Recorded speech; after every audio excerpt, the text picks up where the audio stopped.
If you want to like this video, if you want to subscribe to this video, if you want to comment on this video of anything in regards to being to the content, do not do it here. Give it to the authors of those who have been able to dissect, translate, describe, and smooth brainify, that of which is this new piece of regulation. I don't want your likes for this. I don't want your comments. I don't want your subscriptions. None of it, okay? This work was done by other people who I have the utmost respect for, who have given me my spotlight and also have given me my understanding of what's going on and has allowed me to develop my theses, okay? Everything that I've been able to come up with, the majority, if not all of it, comes from these individuals, okay? So as far as this side of the DD department goes, okay, not a double D, but a triple D, the DD department goes, PB Jelly Games on Twitter, Charlie 1337-420 on Twitter, and Crinkle Kitten on Twitter. What I'm about to go over comes from PB Jelly Games. There's a lot of different aspects of this filing because it's fucking huge, absolutely fucking gargantuan, and because of that, I have reached out to PB Jelly because his is the best that I can decipher right now. It's the most palatable for me, and he does excellent fucking work. So please, anything you have to give to this video, don't fucking do it here. Give it to the people that deserve it. There are a particular set of content creators, and they know who the fuck they are, who blatantly steal the work of others, give them their 5-second fucking window of credit. Those who authored it get 5 seconds to be credited, and then the rest is plagiarized into a 10-minute plus fucking YouTube video. It's just read off as if it were a fucking sit down fucking read along with the classroom, and it's fucking disgusting. So on that note, you know who the fuck you are, and I don't give a shit if I lose my monetization or my channel gets fucking closed. I'll go to Twitch. I don't give a fuck. Give the people the credit they deserve. Do not fucking rip their work and profit off of their work. Fucking disgusting. So, in lieu of that, God, this is a lot to unpack. Even as the guy unpacking what has been unpacked, it is a lot. This filing, I think, blows 005, 002, even 007 out of the water. I can't express how much this means to what's going on. From the way that I've been able to interpret this, all of the gray areas that have been used to exploit covering, right, and to finagle around it and to circumvent how markets are supposed to work.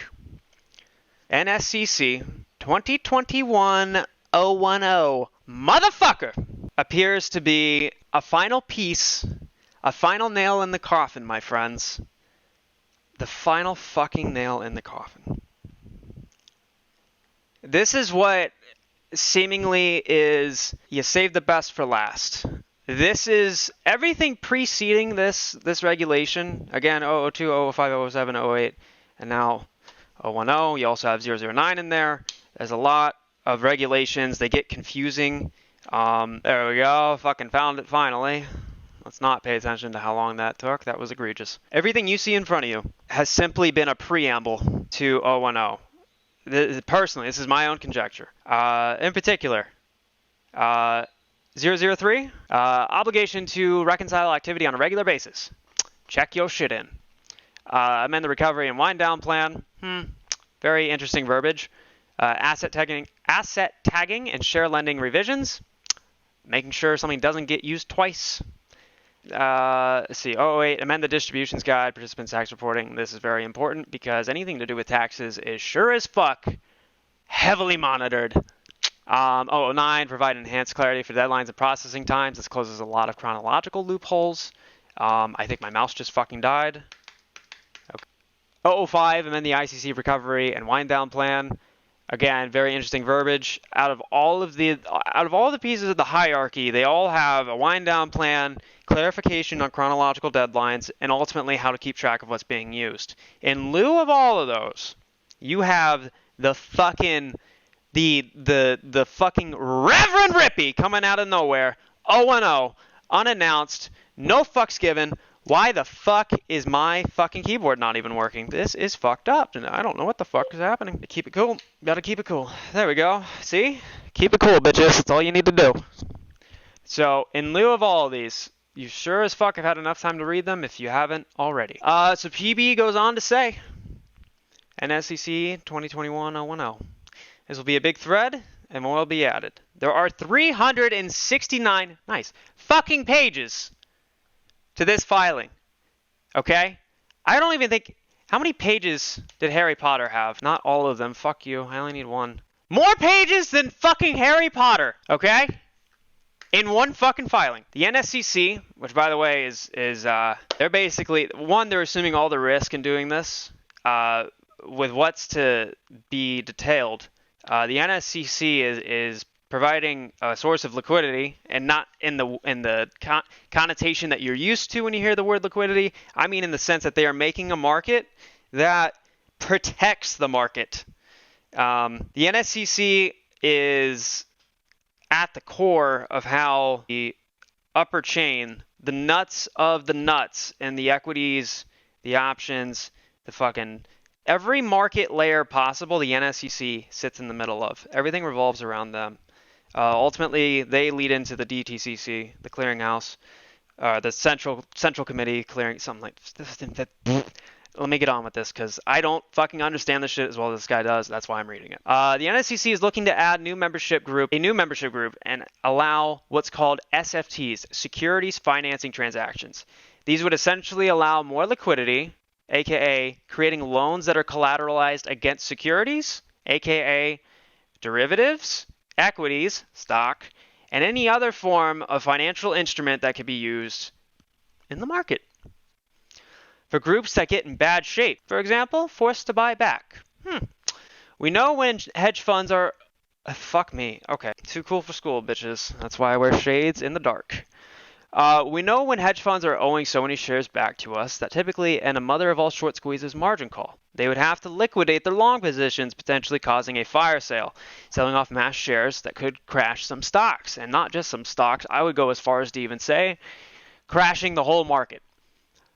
To give a TLDR to this, a little side note, hedge funds who have been caught short and naked and no pants in this whole thing also have long positions. They have positions that make money when the stock goes up, not just when the stock goes down.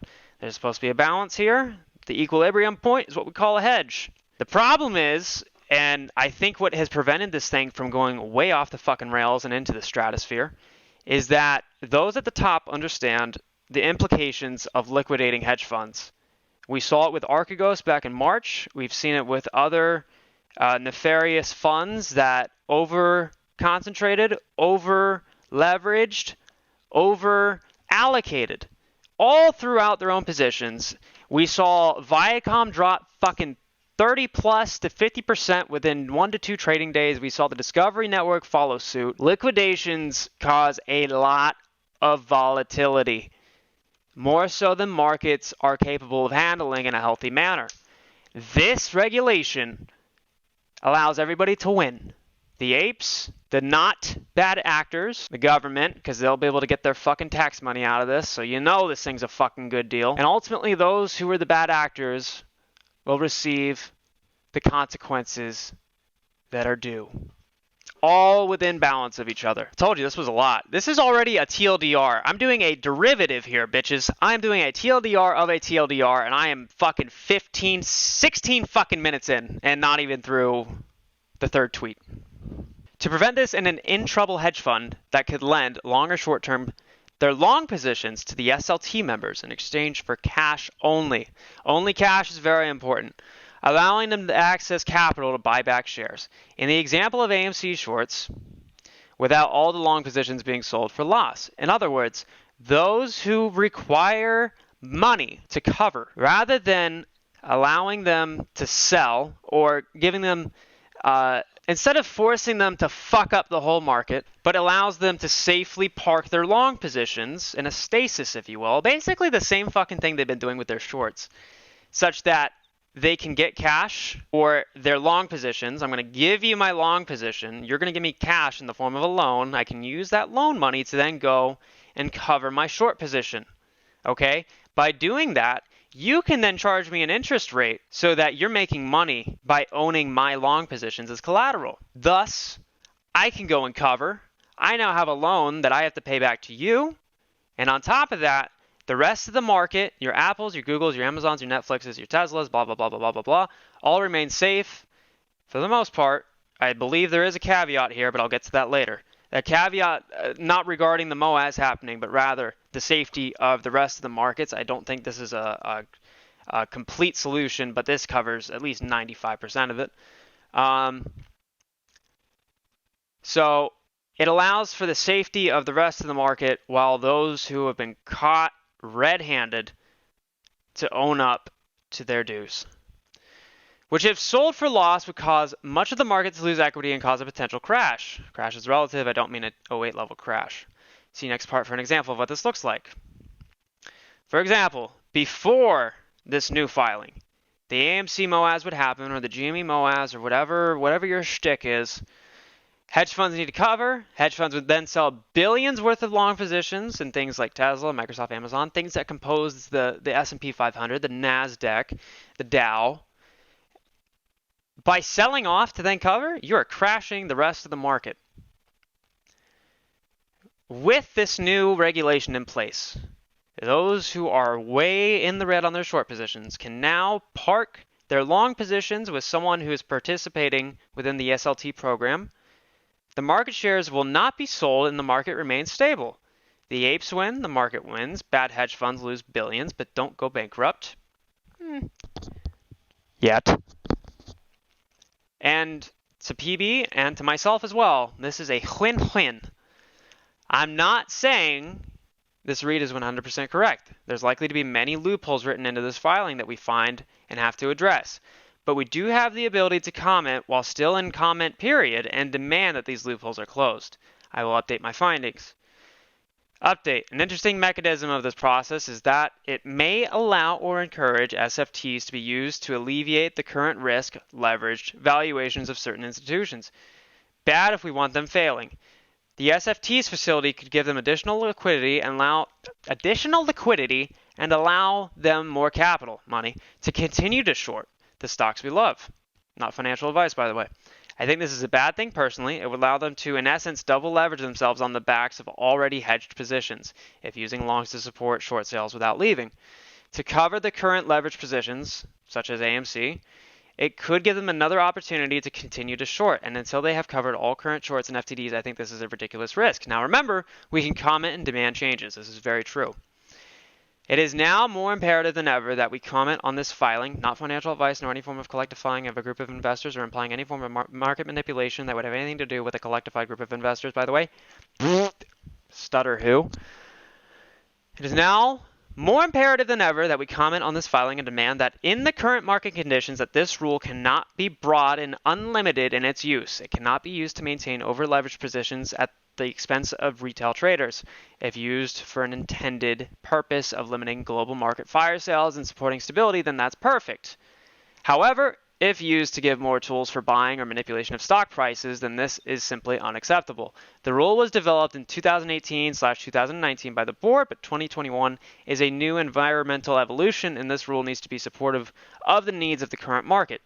In 2018-2019, nobody envisioned or encapsulated the rule to include the influx of the retail stakeholder group, so protections must be put in place. All this is my own original posting. If you feel this rule or any parts of it are awful and do not support market strength and transparency, then you should share your thoughts 110%. I will leave the link to that below.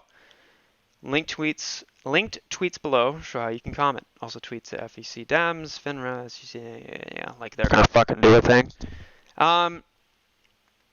Yeah. I will do a separate video, actually, that captures my thoughts, my opinions, my conjectures, just so that this can remain in its purity of that, of belonging to @PB Jelly Games.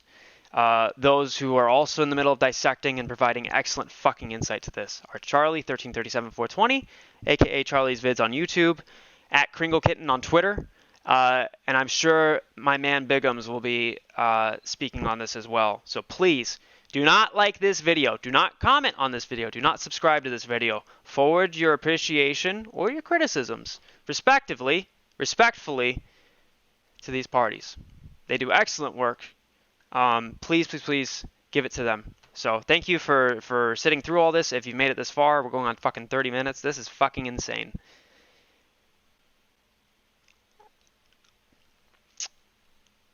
It's going to get interesting. Love y'all. Take care.